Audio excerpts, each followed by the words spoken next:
So the Hawaiian squat is basically like a standing figure four that you're going to take into a squat. So I like to make a fist with my hands for this, just to create tension through my body. I'm going to cross one leg over the opposite knee, so just above the knee and just above the ankle.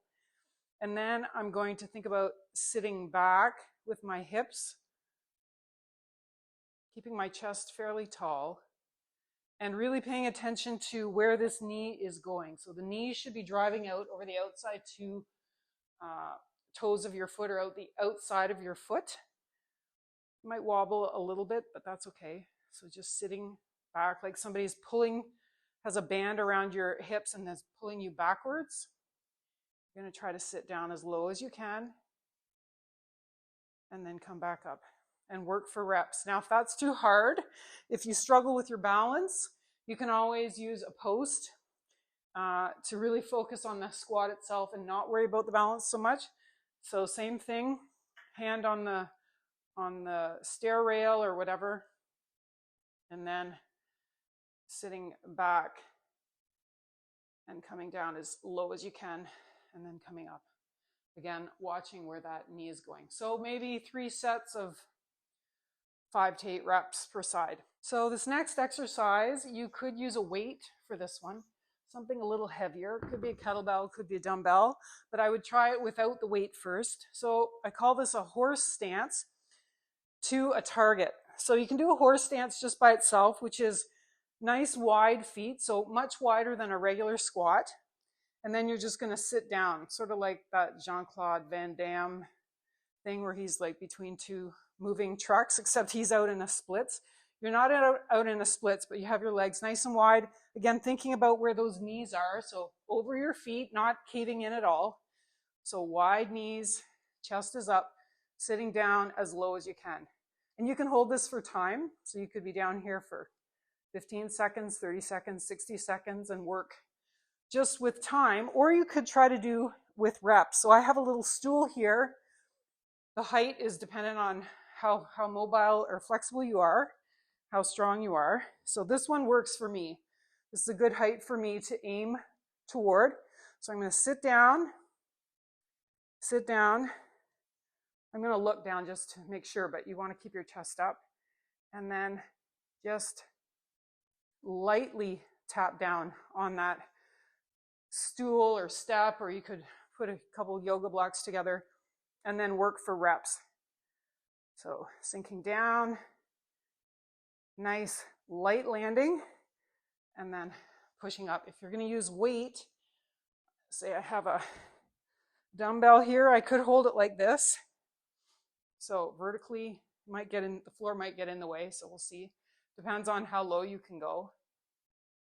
And then sit, and then coming back up. You could turn it, hold it sideways, try to keep it fairly close to your body. And then down and pressing up. So reps for that one I would do again, maybe 3 sets, 5 to 8 reps for the horse stance squat with a tap down. So we're talking Cossack squat. I'm sure you've seen this one before, but I'm going to show you where I like to work on this one in particular. So you can come, just do a regular Cossack squat, side to side, pop the toes, keep the knees driving out over your foot, and then pushing back up, and then coming to the other side, same thing, pop the toe, sit down as low as you can, and then pressing up out of the floor. I like to work sort of at the end range of the Cossack. So what I would do is I would come down to one side, pop the toe, and then I'm thinking about sitting down on the floor, getting as low as I can with my inner thighs, with my bottom, and sitting down as lightly as I can, as controlled as I can, down onto the mat, floor, whatever, and then pushing back up out of that position. Okay, other side, coming down, watch that knee, pop your toe. Think about this part of your body and your bottom as touching the floor as lightly as possible. Sitting down and then pushing up out of that position. Now, I like to work from the bottom. Stay here and just work in and out of that position because that's where it's the hardest. And if you can master that part, then the rest of the Kozak is easy.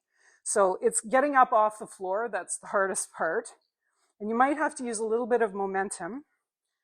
So you can do that, but if you can try not to, then ideally you just want it to be about strength. Of course, you can add weight to your Kozak, coming down, pop the toe, and just work side to side, coming down to the floor if you can. But then if you have weight, it's more to lift up. So you can give that a try. So downward dog with a leg circle or a hip circle. You're just going to come into your initial position, hands in front, feet behind, heels into the mat. I like to have a nice wide fingers so I have a solid base with my hands. And then I might pedal it out a little bit here till I get comfortable.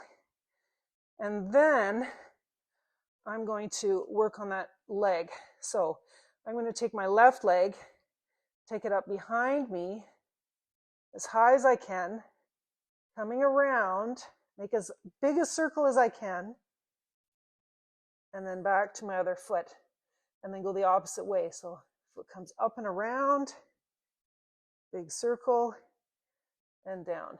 Now, what I find happens is I break on this opposite arm. So I'm trying really hard to keep both arms straight. Point my toe up, press into the floor, around, feet together and reverse, up and around and down.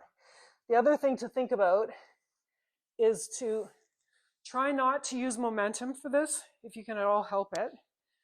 So if we're down here, it's not too bad to lift the leg to the back and come around. But when you're working the opposite way, I find I get to about here, and then I really want to sort of heave my leg up. I don't want to do that if I can help it. I just want to lift it and circle around. So kick back, push through the floor, big circle. So this foot's going to come in front of the other one and then come together, and then in front, lift, big circle, around.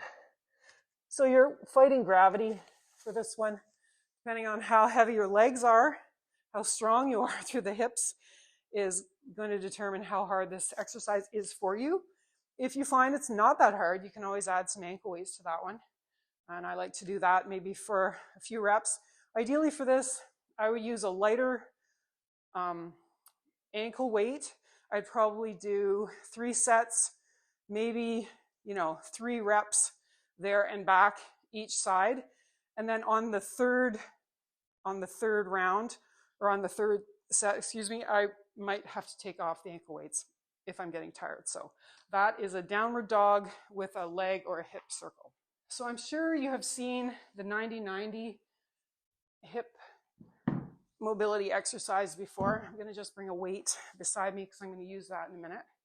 So 90-90 is you have your legs out to the side. It's also called a hip swivel or whatever you want to call it. Feet, I like to flex. So everything is sort of at this 90-degree position. You're going to sit up as tall as you can, and then you're going to lift the inside leg as high as possible until this leg has to move. So you don't just swivel. You lift one leg up, lift, lift, lift, until you can't go any further, and this one just follows. And then do your swivel. And I like to use my hands for a little bit of feedback. So I'll put my hands on my legs.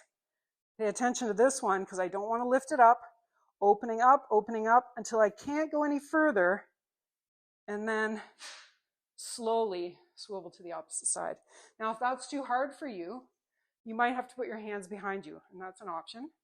So lifting up, try not to move this leg until you absolutely have to, and then swivel to the other side. To make this harder, I like to hold it at one side, and I call this a can opener option. So it's a 90-90 with a can opener. So I'm going to lift this knee up, keep this leg on the floor as long as I can. I'm not going to actually swivel. I'm going to come up as high as I can until I would move, but I'm not going to. And then I'm going to bring that leg down and put my knee on the floor. Lift it up, dig your heel into the mat, lift, lift, lift. My legs are shaking a little bit, and then down. If that's too easy, you can always use a weight. So you don't want to, I just put it as close to my knee, out as far on my leg as I can to give it as much weight on that leg as possible. So I'm going to lift it up.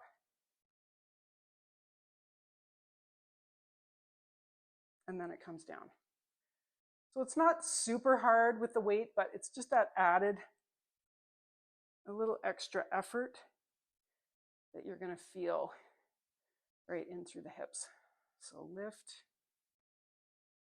And I'm sure you could do this with a band, somehow to attach a band to something. I've seen it done. But I just use a dumbbell and then down. So I would probably do the swivel first, maybe go back and forth 3 times per direction. And then I would do can opener on one side, maybe 5 to 8 reps per side, just once on each side. And then that would be one set. And I would probably go through that 3 times. So that is a 90-90 with a can opener.